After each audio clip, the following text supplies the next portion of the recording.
గురుగారు, తులారాశి వారికి ఈ వారం ఎలా ఉండబోతోంది? తులారాశి వారికి 3 గ్రహాలు అనుకూలిస్తున్నాయి తల్లి. ద్వితీయంలో బుధుడు, తృతీయంలో శుక్రుడు, 6లో రాహువు. వ్యాపారం శుభప్రదమైనటువంటి ఫలితాన్ని ఇస్తుంది. ఆశించిన లాభాలు కలుగుతాయి. వ్యాపారంలో నూతన ప్రయత్నాలు సఫలమవుతాయి. వ్యాపారాన్ని క్రమంగా వృద్ధి చేసుకుంటారు. బుద్ధిబలంతో నిర్ణయాలు తీసుకొని వాటిని అమలు చేయడం ద్వారా తోటివారి నుండి తగినంత గుర్తింపు, ప్రోత్సాహము లభిస్తుంది. 10 మందికి ఆదర్శవంతంగా నిలుస్తారు.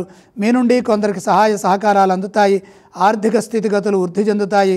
ప్రస్తుత అవసరాలను దృష్టిలో పెట్టుకొని ఆర్థికపరమైన విజయాలను సాధించండి. ఉద్యోగంలో చాలా శ్రద్ధగా పనిచేయాలి. పని ప్రారంభించిన తర్వాత ఎటువంటి పరిస్థితుల్లోనూ చంచలత్వంగా వ్యవహరించవద్దు. సుహృద్భావ వాతావరణంలో పనిచేయండి. ప్రతిదీ అనుకూలంగా మార్చుకోవాలి. దేనికి తొందరవద్దు. తోటివారితో సున్నితంగా వ్యవహరించండి. వివాదరహితంగా సంభాషించాలి. మీ శాంతం మిమ్మల్ని కాపాడుతుంది. ఆత్మవిశ్వాసంతో ముందుకు సాగితే ఉద్యోగంలో మేలు చేకూరుతుంది. విఘ్నాల నుండి బయటపడతారు.